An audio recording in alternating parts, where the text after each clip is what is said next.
Hey friends and quilters. I thought today I'm going to talk a little bit about string quilts. And I think what's so fun about string quilts is there is endless possibilities for settings.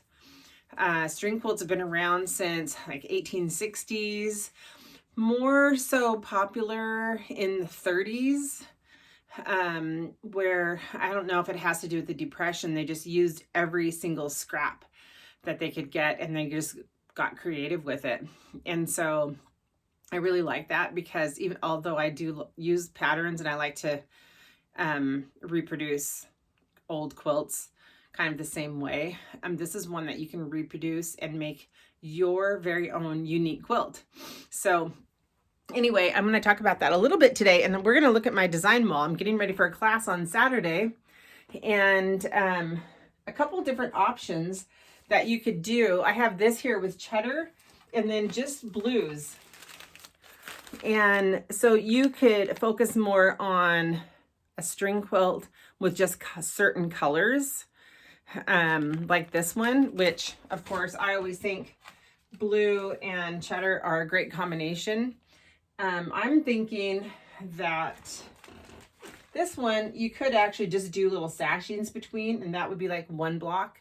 And then you could make several blocks and put them together. And I think that would be stunning. Or you could just do strings straight down.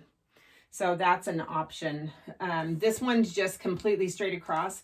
I'm going to try and add to that a little bit more, because you can make it look like a rail fence, or you could do it on point.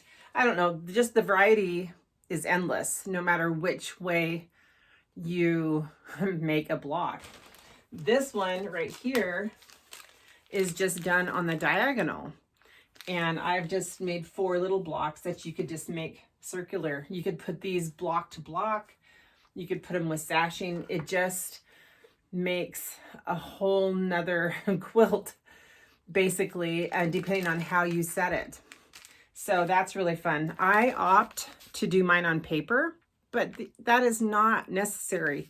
You don't have to put them on anything. Or fabric is another great option. If you have some fabric you were wondering, like, why did I ever buy that? You can just use that on the back, and then chances are you would not even need any batting, because there's so many seams on these string quilts. And if you had fabric back here, that might actually be heavy enough without any batting at all inside. So you could use your ugly fabric and save money on batting. So anyway, this is a kind of a fun option. Whatever you decide to make, I would recommend making sure that you have some contrast from the block to the background. So this is like such a charming quilt that was given to me, and quilt block. It's so darling, but you really can't tell what is going on there unless you take a really close look. The red is a great background, but you might want to think of a smaller print in the back. So anyway, so there's a few options, and I'm going to show you a few of my own quilts that might give you some inspiration and kick you off to making your own beautiful quilt. One thing I want to say is the difference between a string quilt and a strip quilt is a string quilt has a variety of widths of fabric, whereas I believe like a strip quilt, they're all the same size, 1.5 inch or 2 inch, whatever that might be. So I'm considering this like a controlled string quilt, because they do vary in width, but it's pretty controlled. I purchased this as an antique top that was kind of falling apart. It had never been quilted, and I salvaged the stronger pieces and then replaced them with reproductions. And this was the same style of the quilt. So that's kind of a fun one to do. If you're not quite into the randomness of a string quilt. Here is another one that Remember I said in the 30s was when this was really popular? Well, this is terrific 30s and 40s fabric. This was actually done on wax red paper from the 30s. And I call it Nichols Star because the paper was Nichols Bakery in Ohio. I opted to, I sewed these all together and then I just appliqued the whole thing down. When I did that and when it was complete, I realized that I put it on there wrong. It should have been like this to have like this square corner as an 8-pointed star. And I didn't notice until it was too late. And I actually made 2 of these. So, but it just, you know, that's part of the humble quilt way is it doesn't have to be right to be just perfect for you. So that's a fun one. Again, here this is again. And this one obviously is a little bit bigger and it is set in there the right way. Because I did not applique this one, I actually pieced it with set-in seams. It's in there the right way. This is a pretty big block too. So this one is a fun one. And that one, I looked on the Quilt Index last night, and that one, that 8-pointed star is a really popular one that was used again and again and again for the string quilts. In 2019, we did a string along on Humble Quilts blog, and I made 2 quilts, and this was one.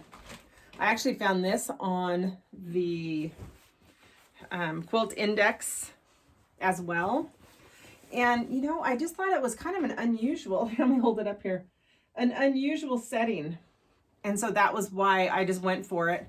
So what I did with this one is I did each little block is here, and I believe those are 4-inch. And I put a red on the diagonal, the lights on one side and the darks on another. And even doing this, I mean, there's so many ways that you could lay this out. I opted to do it like the zigzag, and that was kind of a neat one too, to play around with. I have to admit, it was pretty hard to keep square, not square, but I mean, to keep them with the zigzag. I had to lay them all out at one time and really concentrate on making sure I sewed them together properly, because that was what made that one effective. This was another one that I did. These are bigger blocks, which is great. And they're just straight. They're, they're straight like this, but they're set on point every other one. And so it looks like a basket weave. Super simple. Every single piece of fabric, I have a bag of strings.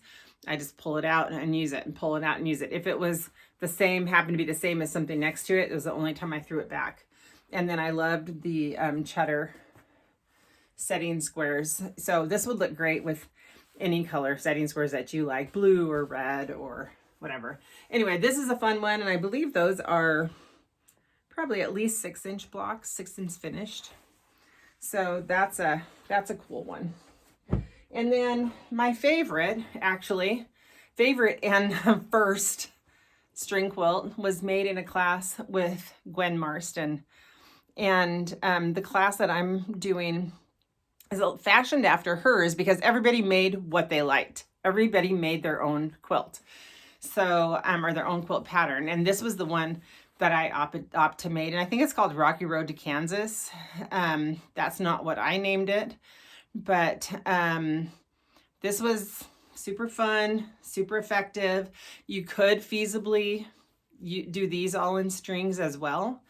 I'm not, especially for my first quilt, I didn't need to be that stringy, but anyway, that one was really fun. It has some challenges is to get your corners to all meet up. There's a lot going on right there, but you know, if it's humble, then that's good. And actually, considering how long ago I did this, those centers aren't too bad. So I'm all about making blocks a little bit bigger and then trimming them down too. So anyway, so this is a great option as well. And again, I just feel like there's so many possibilities. That is why I love string quilts, is because the possibilities are endless no matter what kind of block you decide to make or what size. So anyway, I hope to see some of your string quilts, and I want you just to have a great day and a nice weekend. Catch you later.